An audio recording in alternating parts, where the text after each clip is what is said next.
Palme d'Or revient au metteur en scène de Triangle. C'est non. Tu viens de me voir, c'est une merde, Noé. Je vous parle de solidarité avec les étudiants et vous me parlez travelling et gros plans. Je n'écrirai rien sur ce film, c'est une merde. Vive le cinéma!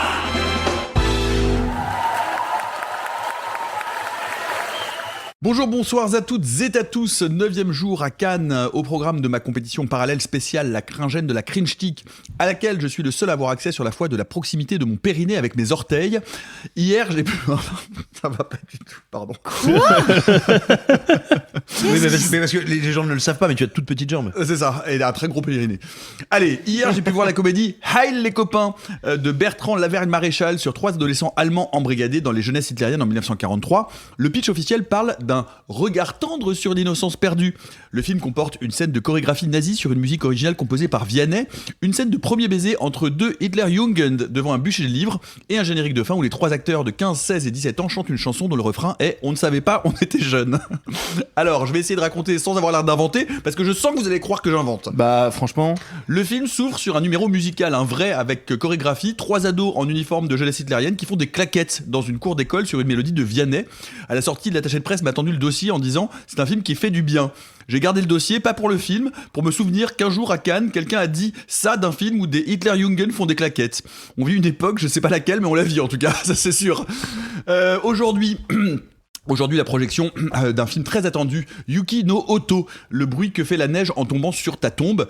C'est un film qui complète l'extrême richesse de la représentation du cinéma japonais dans cette édition, un film de Mariko Endo, donc un film du Japon qui dure 3h54, une petite durée tout de même, et le pitch, une veuve rend visite chaque jour pendant 1 an à la tombe de son mari. Le film montre les 365 visites, toutes les visites, la neige tombe apparemment à partir de la visite 280.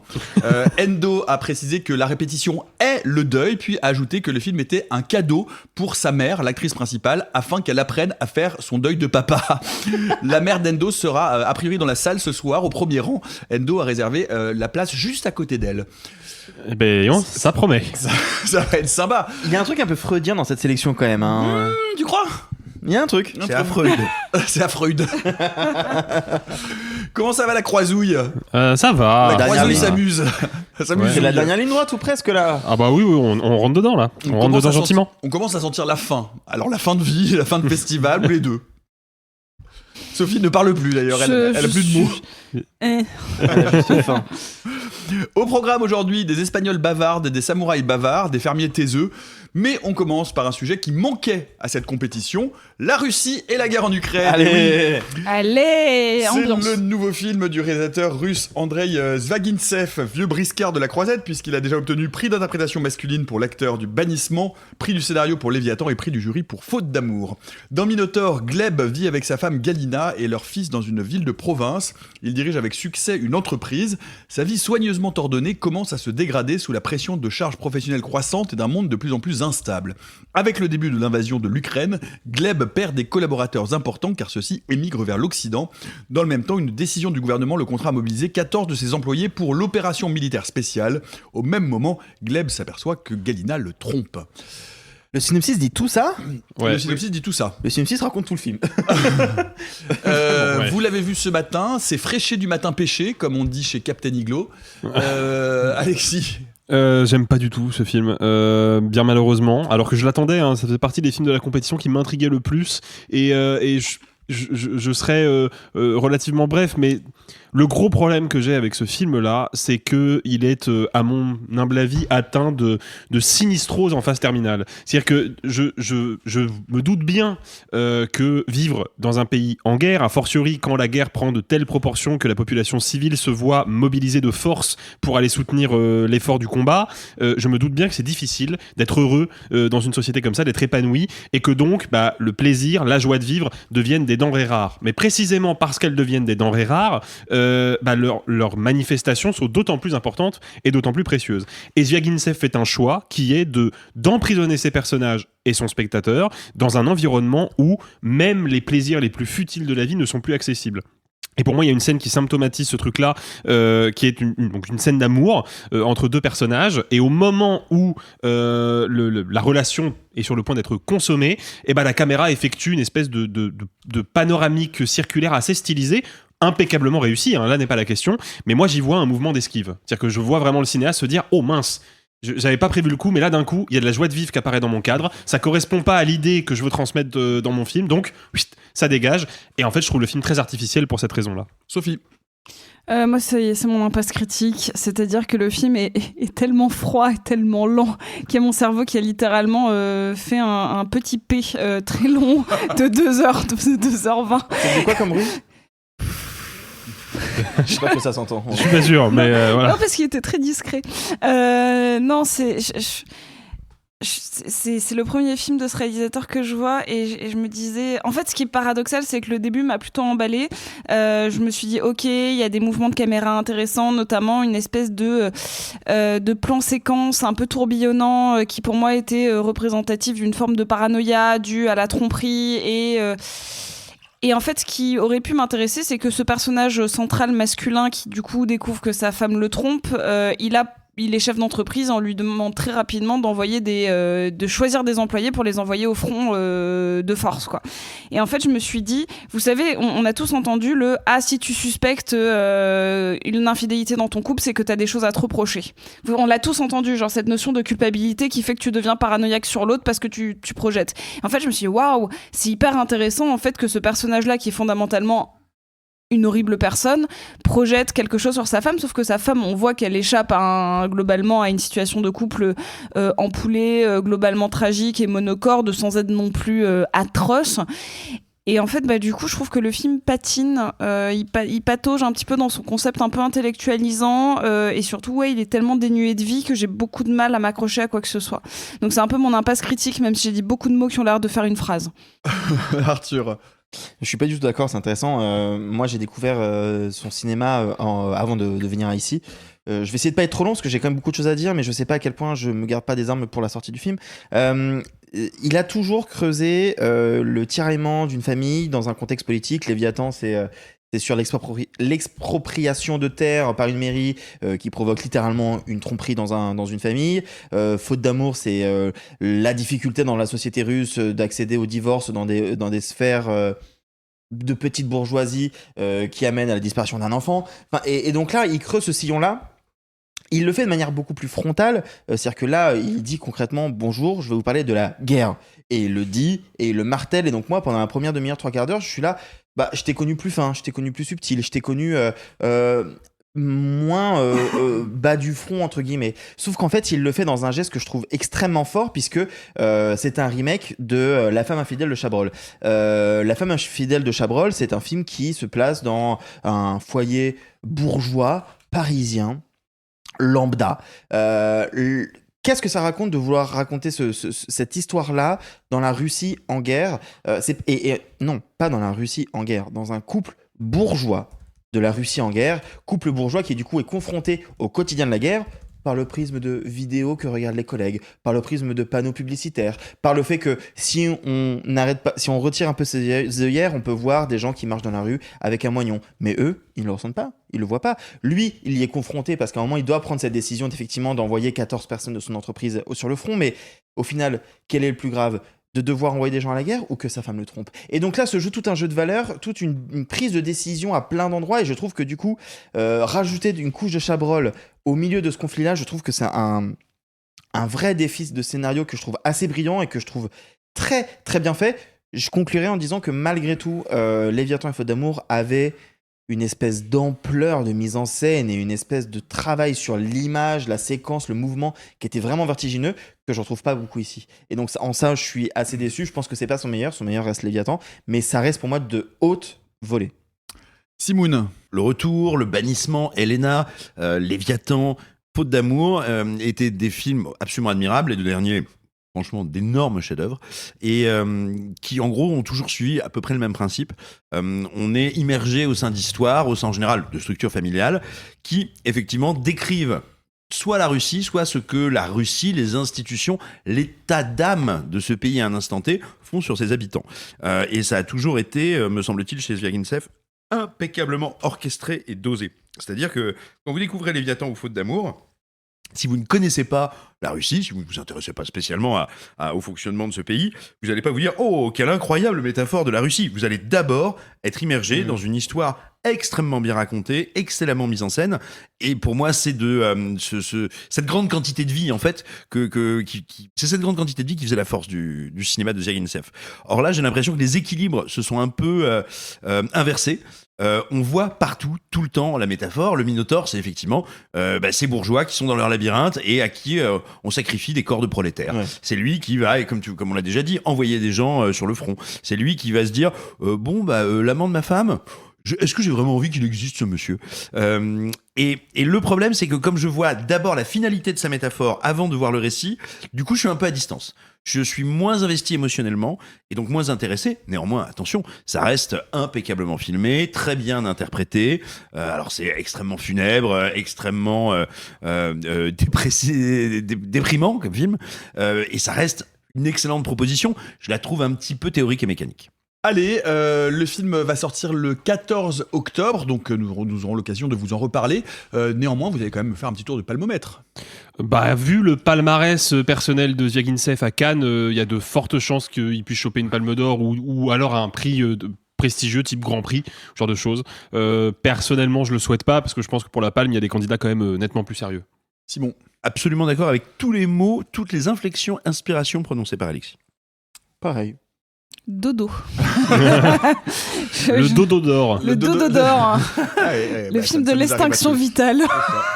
On a un émoticône pour ça dans le petit tableau que j'ai déjà utilisé pour Gentle Monster. Mais j'ai pas complètement dormi. Moi non plus, mais trop pour pouvoir juger le film. Alors non, toi tu as beaucoup dormi. Moi à un moment je me suis endormie littéralement pendant 10 secondes et j'ai eu le temps de rêver de manière un peu chelou. Le film m'a fait un effet étrange. Vous savez d'ailleurs, puisqu'on parle de Russie, parce qu'on parle pas souvent de culture, notamment de culture musicale russe, vous connaissez les deux plus gros rappeurs en Russie ? Oh putain. Les deux plus gros rappeurs. Ouais, ok, donc ça va être un jeu de mots pourri. Non, je pense pas. Je sais pas, vas-y. Cool Tchétchène et Joey Tsar. Ah bien. Ouais, pas mal. Cool Tchétchène, j'aime beaucoup. Cool Tchétchène, c'est pas mal.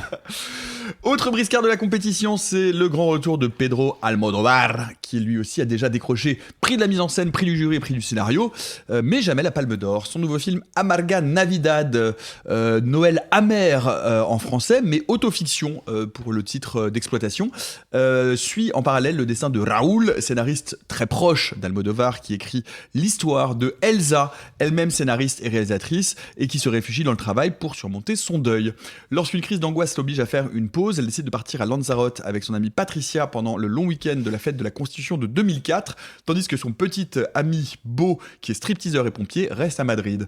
Pour se remettre à l'écriture créative, elle s'inspire des malheurs personnels de ses amis proches. Qui veut commencer sur le Almodóvar ? Sophie ? Oui, parce que moi j'aime beaucoup Almodóvar. Et déjà parce qu'il m'est très sympathique, ce monsieur. Je le trouve absolument adorable et j'ai envie d'être son ami. Non, en fait, il faut le dire tout de suite, c'est un Almodóvar vraiment mineur, mais tout petit. C'est un tout petit Almodóvar et comme tout petit film d'Almodóvar, c'est la manière qu'il a de nous dire je suis encore vivant, regardez, je suis pas mort et je fais des films pour pas mourir. Donc même si vous l'aimez pas trop, je suis pas mort. Et en fait, le film est juste ça. Cependant, il y a plusieurs trucs qui m'intéressent dedans. Donc encore une fois, je vais passer très rapidement. C'est pas très réussi. Il y a des gros soucis de rythme. Il y a un ventre mou énorme au milieu. Il est composé malgré tout d'une ouverture et d'une fin qui sont globalement très rigolotes et qui ont beaucoup fait rire la salle. Moi aussi, parce qu'il a quand même pas mal d'autodérision. Et en fait, je crois que c'est la première fois, vu que c'est une mise en abîme, parce que d'un côté, on ne le voit pas, c'est hors champ, mais il y a Pedro Almodóvar qui écrit son alter ego, juste il y en a une qu'on voit pas et qu'on imagine. Et en fait, moi, c'est la première fois que je vois Pedro Almodóvar me dire pourquoi il n'écrit que des personnages de femmes. Il le dit pas avec des gros... Pour le coup, ça, c'est pas très surligné ou quoi que ce soit, c'est juste que, pour une fois... Pour moi, Pedro Almodóvar me dit, en fait, quand je réfléchis au féminin. Et je trouve que c'est hyper intéressant. Il ne va pas jamais se poser la question de « Ah, mais est-ce qu'il faut qu'il me ressemble physiquement ? Est-ce que ceci ? Est-ce que cela ?» Parce que, fondamentalement, son alter ego d'écriture écrit des femmes. Donc, en fait, il me dit « Moi, j'écris toujours des femmes. » Et c'est pour ça que Douleur et gloire faisait un petit peu une espèce d'exception à ses transpositions, parce que pour moi, Pedro Almodóvar me dit « Je pense... » littéralement au féminin. Ça veut pas dire que je pense comme une femme, hein, attention, mais il pense au féminin. Oui, je rejoins Sophie, c'est un Almodovar mineur, c'est un Almodovar que je trouve décevant. En fait, c'est un Almodovar qui bafouille un peu. C'est-à-dire qu'il va reprendre le même dispositif scénaristique de La Mauvaise Éducation avec ce scénario dans le scénario qui évolue en cours de route parce qu'on évolue, la manière d'écrire, etc. Et en même temps, ça se veut être la suite spirituelle de Douleur et Gloire où il creuse le sillon. D'un côté, il y a le deuil de la mère et puis ensuite, il y a bref, tout ça. Le problème, c'est que je trouve qu'il a des personnages qui sont moins incarnés, qui sont moins intéressants et qui sont moins marquants. Après, moi, ce que je sauve du film, peut-être plus que le début encore, mais pour le coup, je l'ai vu à Paris, donc j'ai pas pu voir comment la salle réagit, mais moi, je trouve que les 10 dernières minutes sont assez brillantes. Elles sont assez brillantes parce que j'y vois un geste de cinéaste que je trouve hyper fort et très rare. Presque un peu cynique, je sais pas, mais en fait, pendant 10 minutes, Almodovar va se faire sa propre autocritique. Autocritique du film qu'on vient de voir et autocritique de sa propre personne, de lui en tant qu'artiste, de comment il s'inspire du malheur d'autrui et comment il aspire les âmes de ses amis pour s'inspirer.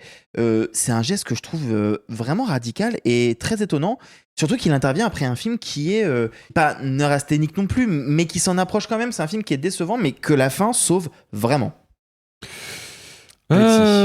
Je vais être assez bref sur le film parce que en vérité, ce qui est dommage avec ce film-là, c'est que, en tout cas, c'est mon avis, il peut pas être intéressant parce que le procédé que Almodovar développe, à savoir un dialogue entre la vie et la personnalité d'un créateur et le contenu de sa future création, il l'a déjà fait dans Douleur et Gloire et puis il l'a fait mieux. Donc à partir de là, le film part avec un énorme handicap et je pense pas que ce soit possible de le surmonter. Et donc on se retrouve face à un film qui coche les cases du cinéma d'Almodovar, notamment esthétiquement. On retrouve son goût pour les couleurs, on retrouve son talent indéniable de directeur artistique, et il n'a rien perdu de sa superbe là-dessus.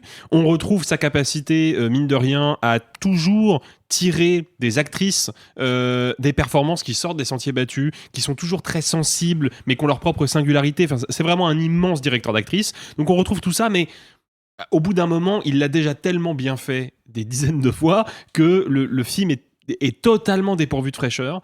Et c'est dommage parce que moi, en ce qui me concerne, c'est un électrocardiogramme plat, ce film. Je suis trop à la maison, en fait. Maintenant... oui, je pense, je suis d'accord avec Sophie, je pense que quelque part Almodovar il fait des films pour pas mourir, du moins c'est comme ça qu'il l'envisage. Je pense pas que ce soit une bonne raison de faire des films.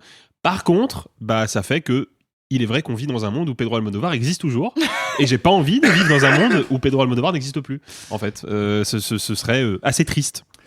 Oui, je suis entièrement d'accord avec Alexis. Moi, j'aime beaucoup le cinéma d'Almodovar. J'aime même certains de ses films que les gens aiment moins. J'aime bien Les Amants Passagers. J'aime beaucoup La Piel qui habito, par exemple. Alors, je dois dire que j'ai tout le monde adore La Piel qui habito. C'est pas le plus unanime. Hein. Okay. C'est pas le plus unanime. Je dois dire que je n'ai pas vu Douleur et Gloire, à mon grand regret. C'est un film qu'il faut que je rattrape. Mais Autofiction m'ennuie prodigieusement. Je suis désolé. Je trouve que c'est un film très paresseux. Et j'ai l'impression que c'est une sorte de compilation. C'est-à-dire qu'on retrouve... Alors, si vous aimez Almodovar, vous ne vous ennuierez pas parce que c'est du pur Almodovar. C'est du récit dans le récit, du récit enchâssé. Il y a toujours un sens de l'humour vraiment décapant qui tombe, surtout dans la première partie, parce qu'ensuite, ça panouille un peu. Il y a ce rapport formidable à la musique. Qui est vraiment typiquement almodovarienne, et la façon dont il utilise la bande originale qui a été écrite par Alberto Iglesias. C'est un Almodovar mineur qui pose cette question de se dire qu'effectivement, passé un certain âge, je comprends que ce ne sera pas le premier réalisateur à revenir dans son précaré, à revenir dans son habitus de réalisation, dans son habitus de narration, dans son habitus de mise en scène, mais ça manque singulièrement de peps, de dynamisme et d'intérêt. En fait, c'est plus que revenir dans son carré et que ça manque de peps, c'est que Douleur et Gloire était déjà une espèce d'introspection où il se remettait lui en question, où il parlait de lui, tout en reprenant les schémas scénaristiques qu'on avait déjà. Et ensuite, qu'on aime ou qu'on n'aime pas La Chambre d'à côté, c'était une proposition qui était différente. C'est-à-dire que c'était une direction artistique qui était quand même un peu éloigné, c'était avec une autre langue, avec des comédiennes qui avaient jamais joué devant sa caméra, ou presque pour Tilda Swinton, mais vous avez compris ce que je veux dire.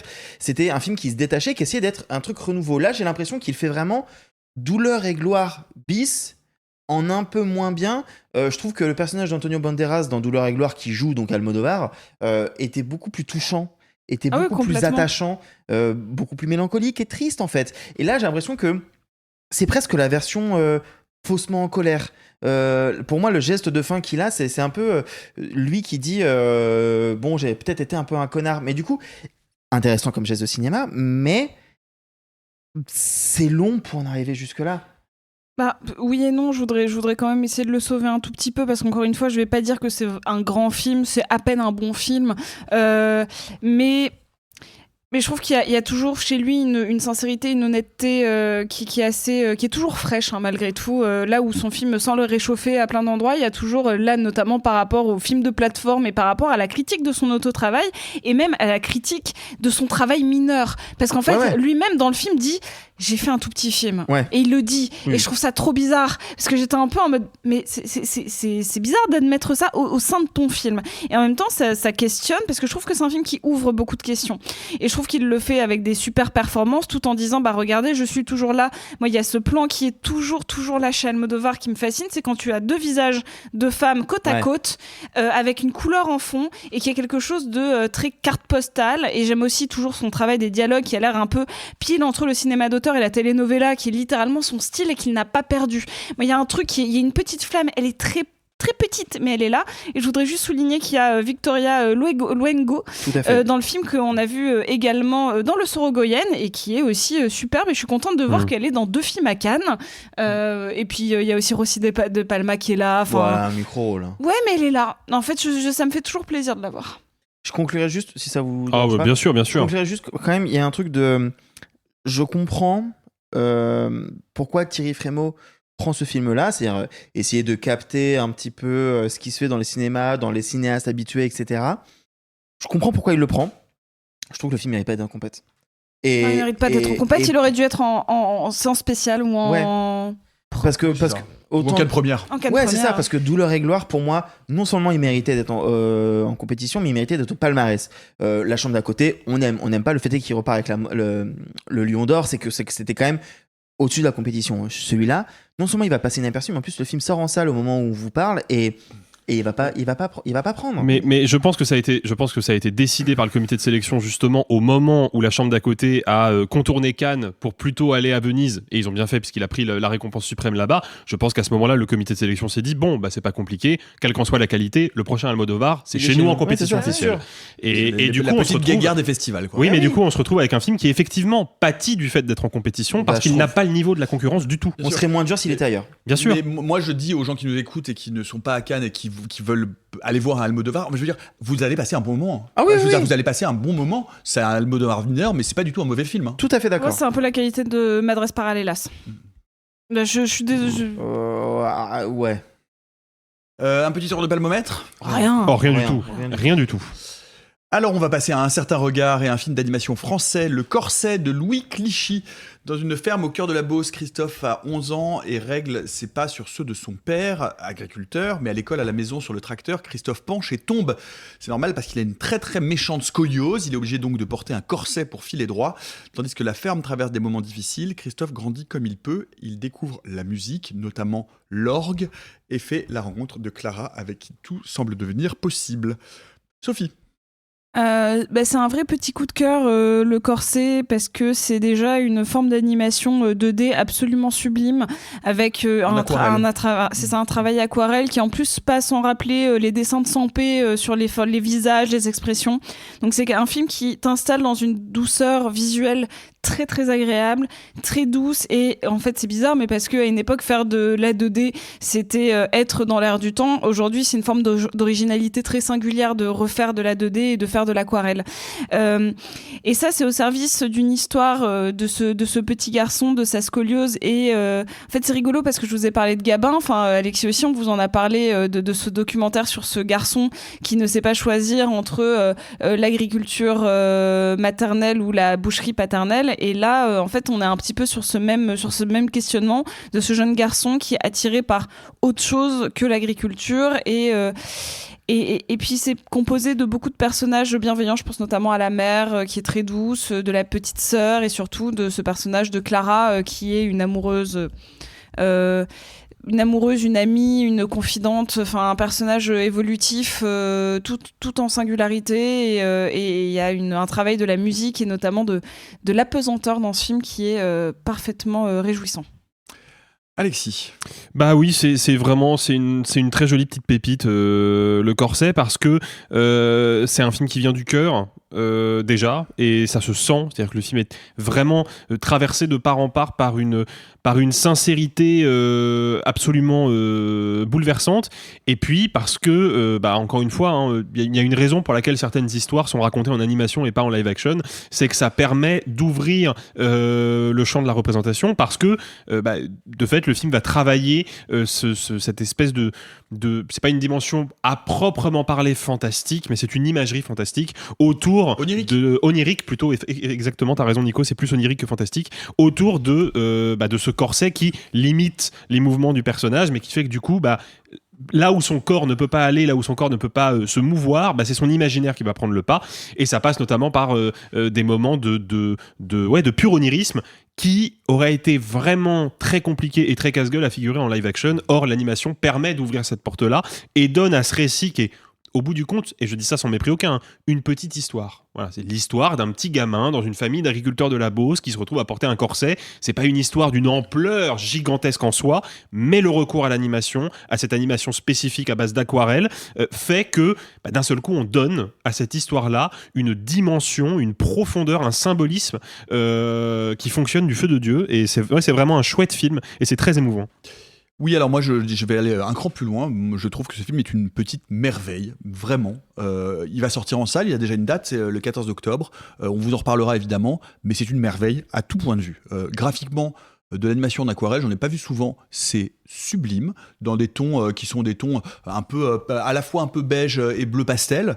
Et ensuite, moi je suis pas tout à fait d'accord avec toi Alexis pour dire que c'est une petite histoire, parce que si c'est effectivement, déjà d'une c'est très drôle, c'est très poétique, c'est très doux, mais ça raconte aussi quelque chose de la transformation du modèle agricole et de la transformation d'une petite ferme familiale en modèle productiviste, et comment ça détruit des familles, et comment ça détruit littéralement, au sens propre du terme, des fermes. Ouais. Donc c'est un film, et c'est pas un sujet à la marge, c'est le sujet du film, et qui va être vu à travers le prisme de ce gamin qui ne peut pas, à cause de sa scoliose et à cause de ce corset, prendre exactement la relève de son père et de son grand frère, parce qu'il ne peut pas vraiment conduire le tracteur, et puis parce que ça lui fait avoir des problèmes, mais il aimerait bien, mais il en est empêché. Et donc, en étant empêché, il va se rabattre sur l'orgue, et il va s'opposer à sa famille. Mais c'est quand même vraiment un film avec une dimension sociale extrêmement importante, et c'est ça que je trouve beau. C'est-à-dire que c'est à travers ce drame intime, ou cette difficulté, ou ce récit de construction ou de reconstruction au sens propre du terme, le dos se reconstruit, et bien on va quand même aussi raconter un modèle de destruction et de destruction d'une certaine idée de ces modèles. Ça commence littéralement dans les premières minutes du film, et je vous spoile rien, c'est une ferme où il y a des vaches, des moutons, et puis un peu de culture, et la coopérative dit bon non, maintenant tu fais plus que de la culture, et puis alors on va te donner les semences, et maintenant tu vas planter ça, puis tu vas prendre un gros tracteur et tu vas bien épandre. Enfin, c'est le début du film. Donc voilà, et à travers ça, c'est évidemment jamais sentencieux, c'est aussi un film qui raconte à quel point la pratique artistique, la pratique de la musique permet un dépassement de soi, et pas seulement un dépassement de soi pour s'extraire de son milieu, parce que c'est pas du tout le message que porte le film, c'est pas un message qui dit je vais quitter ce milieu de plouc, au contraire d'ailleurs, c'est le patron de la coopérative qui accuse le père fermier et qui le traite de plouc. Donc c'est l'industriel, c'est l'agro-industriel qui traite le fermier de plouc. Enfin, c'est vraiment, tout ça est très très très bien écrit, c'est extrêmement sensible, le doublage voix est absolument magnifique. Pour redire et pour aller un petit peu plus loin, ces passages oniriques, c'est qu'à un moment donné, le petit garçon Christophe, quand d'un seul coup il penche la tête et qu'il arrive à casser son corset, et ben il renverse le monde, et d'un seul coup tout se casse la gueule. Et ben c'est hyper beau. Enfin, je veux dire, il y a plein j'ai plein de plans en tête, des plans sur les fils électriques, sur les poteaux qui sont comme les lignes des partitions. C'est d'une poésie, tout est extrêmement pensé, la musique sacrée est magnifique, c'est jamais pontifiant, c'est doux, c'est beau, ça fait du bien. Moi, je vais vous le dire avant de te donner la parole, Sophie. Moi, ce matin, vous êtes allé voir Minotaur, je suis content, je suis heureux à ce moment de la compétition d'être allé voir ce film qui dure 1h30 et pas 2h20 ou 2h40 comme tous les films qu'on nous assène, et qui est un film qui fait du bien, qui est pas glauque, qui est pas triste, qui donne du baume au cœur. Enfin, je sais pas, ça m'a vraiment, moi, ça a été un soulagement et une respiration dans ce festival qui est quand même très très dark. Oui, juste pour conclure, et encore une fois, on vous en reparlera parce que je pense que c'est globalement un coup de cœur pour ceux qui l'ont vu, et je pense que ce sera un coup de cœur aussi pour ceux qui le verront. Juste Louis Clichy, pourquoi il a eu la voix d'Alexandre Astier, c'est parce que c'est le co-réalisateur de Astérix, le domaine des dieux, dont on avait parlé. Et en fait, il a été animateur chez Pixar avant de revenir en France, et notamment il a été animateur sur Wall-E et sur Là-haut. Donc voilà, en plus... un peu une brêle, quoi. Ouais, de ouf. Franchement, il aurait pu y aller un peu plus. Oui, au casting de vos vocales, Alexandre Astier, Rod Parado, Brune Moulin et Jean-Pascal Zadi. Oui, et d'ailleurs, j'en touche un petit mot parce que moi, j'ai eu l'occasion à plusieurs reprises de voir le boulot d'Alexandre Astier en tant que doubleur, et je suis pas complètement convaincu dans l'absolu par ses compétences de comédien de doublage. Je trouve que c'est pas là qu'il excelle. Sauf que comme Louis Clichy le connaît très bien, il lui a filé un rôle à sa juste mesure, puisque Alexandre Astier, il est, entre autres choses, père de 7 enfants. Donc dialoguer avec un enfant et le réconforter, c'est quelque chose qu'il connaît certainement très bien. Et en prime, il est musicien multi-instrumentiste, passionné par la musique de Bach, et notamment par les pièces musicales que Bach a composées pour le Grand Orgue de Vienne, si je dis pas de bêtises. Donc lui filer le rôle d'un organiste qui devient par la force des choses une sorte de mentor pour le personnage principal, c'est exactement taillé pour lui, et je le trouve bouleversant dans le film. Je suis très impressionné par sa prestation vocale. C'est de loin un de ses meilleurs travaux d'acteur, si ce n'est le meilleur de sa carrière pour l'instant. Bien voilà, vous aurez la chance de pouvoir découvrir ce magnifique film d'animation Le Corset de Louis Clichy le 14 octobre prochain, et nous vous en reparlerons bien évidemment. Comme je vous le disais tout à l'heure avec ma séance de la cringène, le bruit que fait la neige en tombant sur ta tombe, le Japon est très très bien représenté, richement représenté cette année, en et hors compétition avec Hamaguchi, Fukada, Koreeda, sans oublier le nouveau film de Kiyoshi Kurosawa qui était présenté hier en sélection Cannes Première. Ça se passe dans une époque, c'est le samouraï, c'est 16e. Ouais. C'est au moment de Nobunaga, de la réunification du Japon. Voilà. Au moment de la réunification du Japon, Araki Murashige, un samouraï au service d'Oda Nobunaga, finit par se rebeller contre son seigneur et se retranche dans le château d'Aryoka. Alors que le siège s'éternise, un meurtre d'une brutalité incompréhensible est commis à l'intérieur des murs du château. Personne n'étant en mesure de résoudre ce crime, la peur et les tensions montent. Murashige se tourne alors vers un homme qui l'avait lui-même jeté dans un cachot, Kuroda Kanbei, considéré comme l'un des plus grands stratèges militaires de la période Sengoku. Celui-ci commence à fournir à Murashige des indices pour résoudre le mystère. Simon. Quel plaisir moi j'ai pris à ce film. Pour plusieurs raisons. Déjà, un truc purement contextuel, c'est qu'effectivement, après avoir vu des films à propos de moult nazis, russes bourgeois, pédocriminels et autres personnes sympathiques, me voir propulsé dans le Japon d'avant son unification avec des samouraïs, des kimonos, des épées, des accents que je m'interdis pour encore quelques secondes d'imiter. Mais non, voilà, tout simplement, j'ai eu un plaisir fou à plonger dans le film. C'est un film qui est très particulier parce que tout film de samouraï qu'il soit, il en détourne quand même beaucoup de codes parce qu'en gros, on sort quand même très rarement la lame du fourreau. On s'affronte concrètement, physiquement, très peu. C'est un film en permanence de joute intellectuelle et morale. Ça raconte quoi ? C'est l'histoire d'un chef de clan, d'un seigneur de guerre qui, à force, on le comprend, de pas mal d'expériences sanguinolentes, est un peu lassé du code de l'honneur et qui est rétif au surgissement de la mort dans sa vie. C'est-à-dire quand il fait un prisonnier, il dit non mais je vais le faire prisonnier, on va pas le découper en rondelles le gars. Quand un jeune otage... En sushi plutôt. Quand un jeune otage lui dit bon bah allez hop il faut mettre fin à ma vie, il dit genre mais non mon gars c'est bon on va te mettre dans une geôle, tu vas pas te sacrifier, la mort est vaine, ce qui est pas une figure très présente en général quand on parle d'honneur au Japon, et lui on sent que voilà sa vision et la manière dont il est traversé par l'idée de l'honneur est fondamentalement différente. Et donc ça transforme toute la structure du film classique de samouraï, et du coup on se rapproche beaucoup plus du théâtre No, ce qui en fait un truc alors très bavard, très long, mais dans lequel, encore une fois, moi j'ai pris un plaisir à m'immerger parce qu'il y a un soin du cadre, il y a un soin de l'écriture des dialogues, il y a un soin de l'interprétation. C'est un film qui est filmé de loin. C'est très rare que les personnages soient en gros plan. C'est-à-dire qu'on profite en permanence de comment dire, on profite en permanence de la rigidité théâtrale du lieu et du sujet. Et je trouve que c'est assez passionnant. Alors, on peut s'endormir, ça dure 2h30. Je veux dire, je vais pas le nier, mais moi vraiment, ça a été un bonheur absolu. Et j'ajouterais aussi qu'il y a un truc que j'adore, c'est cette structure un peu à les mille et une nuits, parce qu'on l'a dit, il a ce stratège enfermé, et donc régulièrement, il redescend le voir pour lui dire « Oh, stratège, as-tu une idée de ce qui vient de se passer ?» Et moi, j'adore ça, ça me met dans le cinéma japonais et dans les contes de mon enfance. Arthur. Alors, je comprends ton avis et ton point de vue, Simon.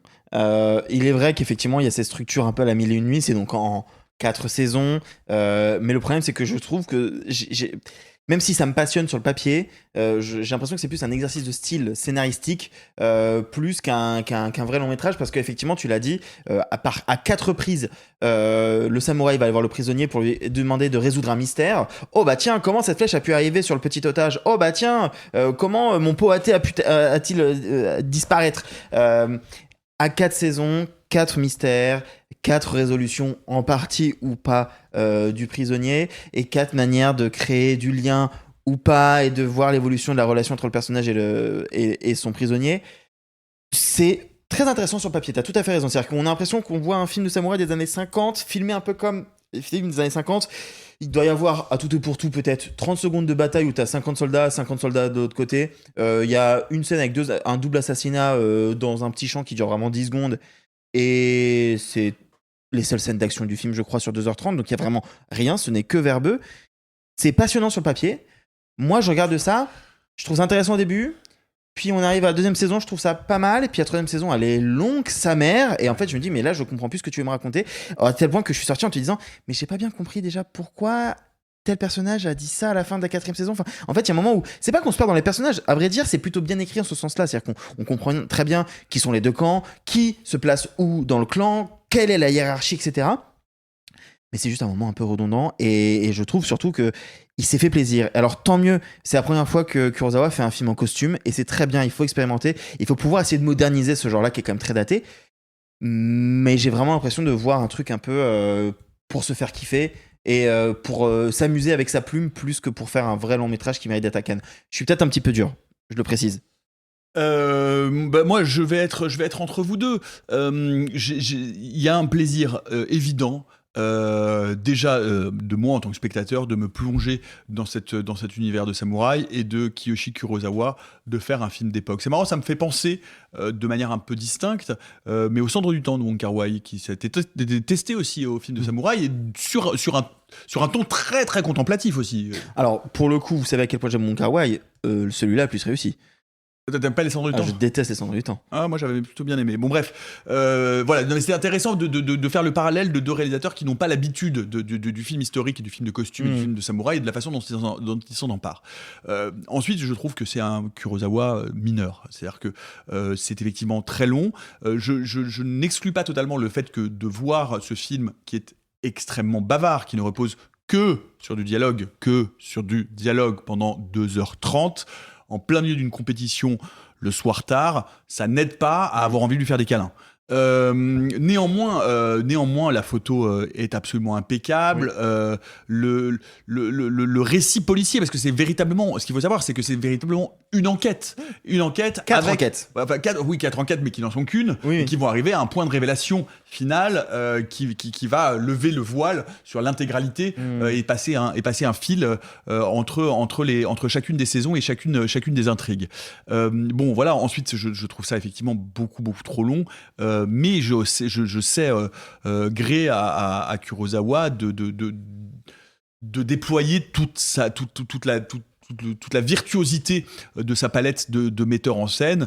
C'est un film d'un classicisme total, absolu, vraiment sans compromission, mais voilà, ça reste, comme on le dit souvent ici, un film à ticket d'entrée.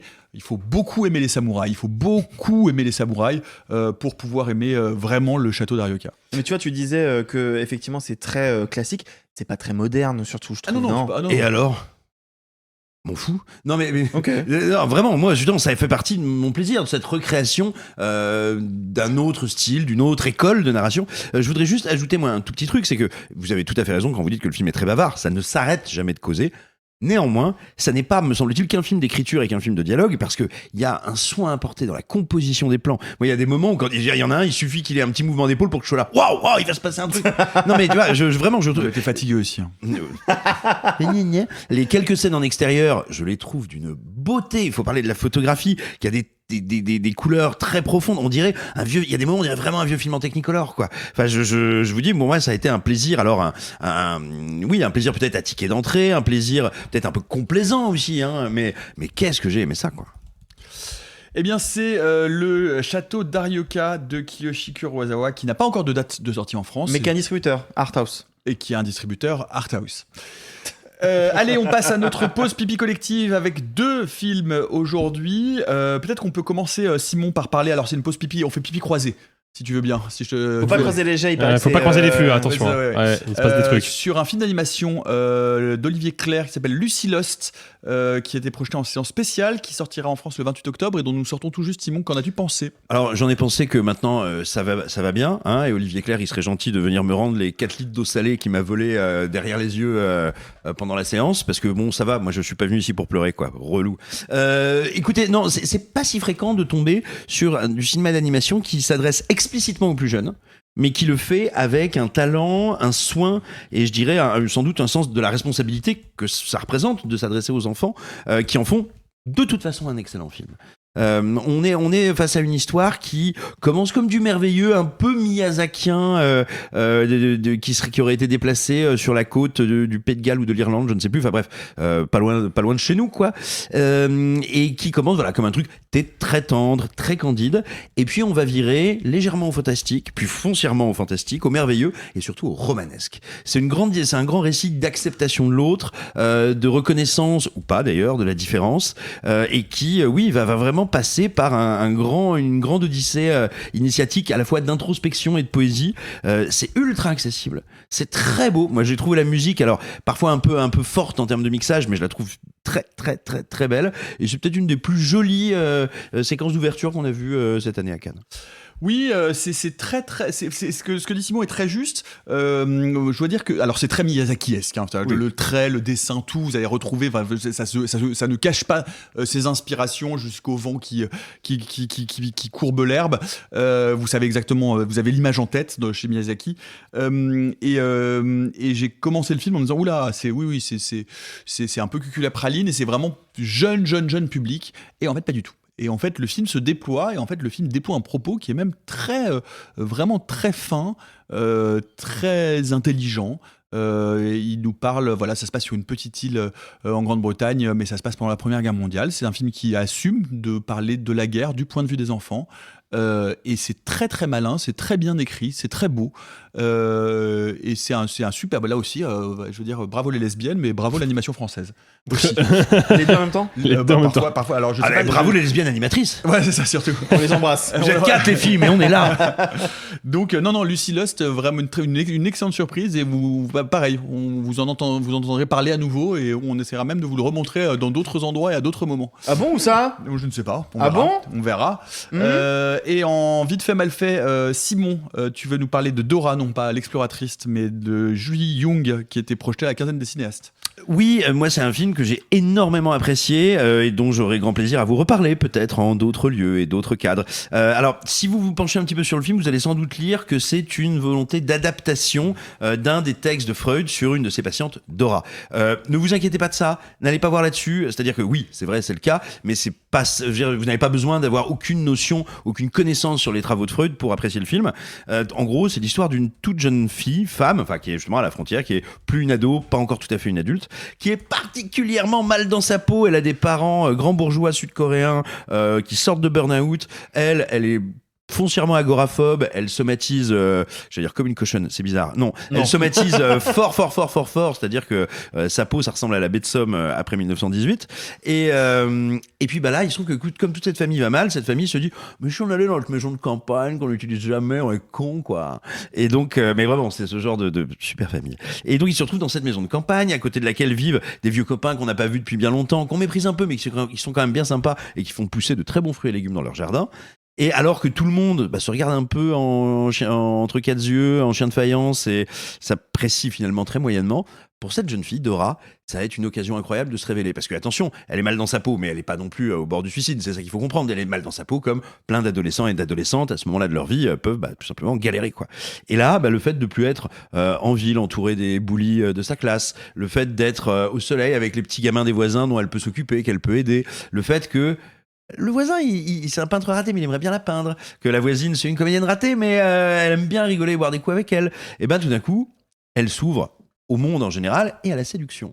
Et là où le film devient passionnant et extrêmement retors, c'est qu'il va être grosso modo articulé autour de 2 parties. La première où donc elle s'ouvre au monde et puis je le dis, alors il y a aucune notion de culpabilisation là-dedans, mais c'est pour le dire là en quelques secondes, où en gros elle allume tout le monde. Et la deuxième partie où tout le monde se dit genre oulala mais c'est compliqué tout ça, on est d'accord, c'est une hystéro, on va se débarrasser de la gamine. Et on pourrait en rester là, sauf que c'est pour ça que c'est une relecture des écrits de Freud qui, lui, avait particulièrement méprisé, on va dire, mis un étouffoir sur les raisons de la possible pathologie de sa patiente Dora. C'est que lui, là, la cinéaste Julie Jung, ça s'invente pas, décide de la faire répondre. Donc on est dans un film qui passe de Parasite à Théorème, presque à Basic Instinct, pour terminer, je ne vous dis pas comment, mais qui le fait sans être jamais ni glauque, horrible, théorique, c'est-à-dire qu'on est dans une ambiance de thriller et de comédie noire très forte, et vraiment, le film a beau être assez long, moi il m'a surpris perpétuellement, il est admirablement interprété, et il est très divertissant, c'est vraiment très très chouette. Allez, on passe comme chaque jour à notre question d'auditeurice que vous pouvez nous envoyer au 36 15 sans trucage. Au singulier. Pas de S. À gmail.com. Yvan nous demande, il semblerait que le film Hope ait été projeté alors que le montage et les effets spéciaux ne sont pas encore finis. Ouais. Si, il y a un article qui le dit. Hein. Oui. Il nous met le lien de l'article en question. Je me demandais si dans vos expériences cannoises, il vous était déjà arrivé de voir des films encore non finis, au point de voir par exemple des balles de tennis au bout d'un bâton à la place d'une créature animée ou un étalonnage totalement à la ramasse. Oui, c'est très fréquent. Fréquent. Non, faut doser. Non, des films où les effets spéciaux sont pas faits.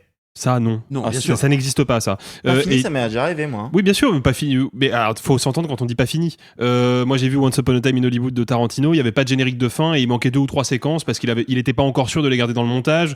Oui. J'ai vu, bien malheureusement, Make to My Love Intermezzo qui était pas terminé non plus parce qu'il y avait des séquences qui étaient pas étalonnées correctement.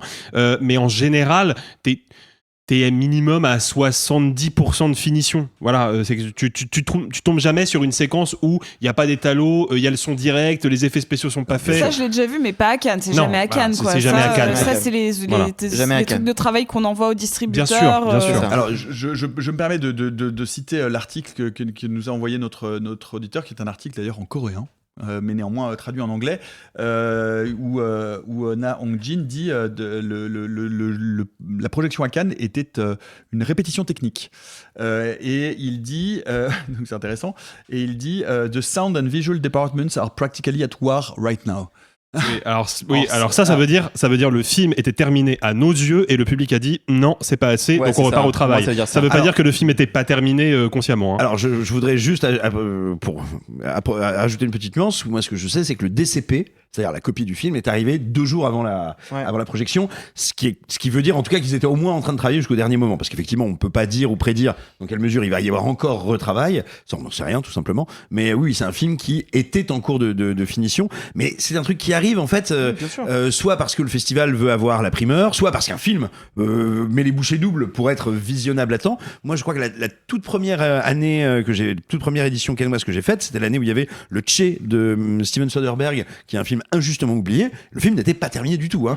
Il y avait on avait également des sous-titres sur l'écran où ça nous disait étalo en cours, mixage en cours. Je crois qu'il n'y avait pas de générique sur un des 2 volets.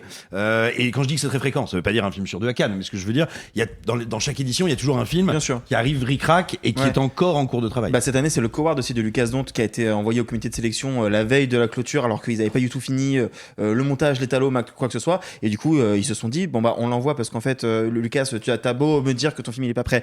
Ton film il est prêt, on l'envoie, et du coup ils ont eu moins d'1 mois pour le finaliser. Cela étant dit, je terminerai en précisant que même si à Cannes même c'est rare, en revanche on a quand même nous la chance journaliste d'avoir accès à des projections presse en amont à Paris. Moi j'ai pu en voir une dizaine, et pour le coup, la grande majorité des films que j'ai pu voir s'ouvraient par un carton en disant mixage son pas fini, montage sonore pas fini, manque de l'étalonnage sur la moitié des plans, etc. Et d'ailleurs, on en a fait l'expérience il y a peu de temps, puisque Die My Love de Lynn Ramsey, quand on l'a découvert à Cannes, on avait tous pesté contre le mixage son dégueulasse du film qui était presque dangereux pour les oreilles. Le son était beaucoup trop fort. Quand j'ai revu le film au moment de sa sortie en salle, il y avait plus du tout ce problème, donc c'était bel et bien que le mixage son de la version cannoise n'était pas achevé. Voilà. Eh bien, du coup, nous allons conclure, et nous ne pouvons pas nous conclure sans la suite de notre feuilleton involontaire de Cannes. Les aventures de JPP, Jean-Patrick Patoche, Doubidou sur la croisette. Je dois admettre ici mon erreur, puisque hier, vous savez qu'on travaille un peu en flux tendu, et parfois j'écris le conducteur très très rapidement. Je vous ai dit qu'il n'y avait pas de message caché, ou alors qu'il était complètement planté. C'est pas vrai, il y avait un message caché. J'ai relu, la tête reposée, le mail de JPP hier. Si je prenais les majuscules dans le corps du mail, qui ne sont pas les majuscules de début de phrase, il y avait ce message qui disait SVP, tuez-moi. Tu es TUER. Je parle, tu es moi. C'est ta seconde personnalité qui essaie de t'envoyer un message. Nous sommes très inquiets. Mais néanmoins, Jean-Patrick Patoche nous a envoyé un nouveau message aujourd'hui que je vous lis. Cher réalisé sans trucage, sans espace. Il y a des majuscules aussi, je vous dirai à la fin. Aujourd'hui, c'est décidé, je me lance dans la compétition cannoise. J'ai prévu de ne rien filmer. Peut-être que je gagnerai la caméra d'or, DORT. Ok. L'humour fatigue aussi un peu. Sinon, j'ai aussi fait ma première soirée cannoise hier soir. C'était la soirée en l'honneur de Georges Moustaki, organisée par Toshiba. De nombreux fans japonais avaient fait le déplacement. On a écouté du Moustaki, bu du pastaga et fumé des rastaquaires. C'était un super moment. Il y avait même un concours de sosie. Le gagnant est le même qui avait déjà remporté le concours de sosie de Timothée Chalamet, celui de Nicolas Cage. Vraiment, ce garçon était patent. C'est toi, Simon. Dis-moi. C'est toi. Avoue que c'est toi, Jean-Patrick. Ah bah non, c'est pas moi. Ma question pour vous est la suivante. Qu'est-ce qu'une blonde assise sur un barbecue? Ouh là là. J'ai très très très peur de la réponse. On va attendre le mail de demain. Ouais, il va falloir attendre le mail de demain. Il n'y a pas de réponse. Non, il n'y a pas de réponse. Amical Band, Jean-Patrick Patoche, Doubidou avec un T. Si je prends les majuscules hors initiales et des noms propres de ce mail, il y a écrit « Je vous su », S-U, mais je n'ai pas la fin du mot. Donc je ne sais pas si je suis inquiet. Est-ce que je vous suis? Est-ce que je vous supporte? Ou est-ce que je vous suce? Je ne sais pas. Je ne sais pas si je veux savoir d'ailleurs. Non. Simon, t'as fait un drôle de faciès quand Nico t'a demandé si c'était toi. Parce que je trouve que tellement drôle. Ah non, mais je vous assure, ce mystère sera élucidé en temps et en heure. On dirait vraiment les pas vu pas pris quand il est là. Si, je l'ai vu. Si, je l'ai vu. Écoutez, je vous assure que c'est pas moi. Moi, j'ai deux théories. C'est Philippe Rouillet ou Thierry Frémaux. Philippe Frémaux, c'était ma théorie. Je suis d'accord avec ta théorie. Moi, j'ai une autre théorie beaucoup plus audacieuse. Je pense que ce sont deux personnes, qu'il y a deux personnes, pour le rythme et tout ça, qui ne sont pas à Cannes cette année, qui sont dégoûtées de ne pas être à Cannes. Je pense que c'est les frères Dardenne. Du coup, après, il faudra décortiquer lesquels sont de Luc et lesquels sont de Jean-Pierre. Évidemment. Voilà, les amis, c'est tout pour aujourd'hui. On se retrouve demain pour ce qu'il reste de nous. On vous embrasse, on vous aime, on vous kiffe. Merci de nous écouter chaque jour. D'autant plus que vous pouvez toujours, si vous n'êtes pas une Josiane, vous abonner avec une réduction pour les 6 prochains mois de 10% en entrant le code RST Cannes 26, tout en majuscule, tout attaché. Et c'est à quel lien? Et c'est le lien dans la description, bien sûr. Et évidemment. Bye les amis, à demain et gloire à la Cringène. Oh, c'est pas humain, les salauds, ils m'ont épuisé. Au 4e stop, il sera exactement 0h13. Oh la vache! Moi je vais être en retard au lycée! Oh, bah dis donc, t'es bien pressé, toi, ce soir. Ceux qui sont encore vivants, profitez-en pour le rester, allez-vous-en! Arrivederci! E buon viaggio! Messieurs, il n'est de bonne société qui ne se quitte.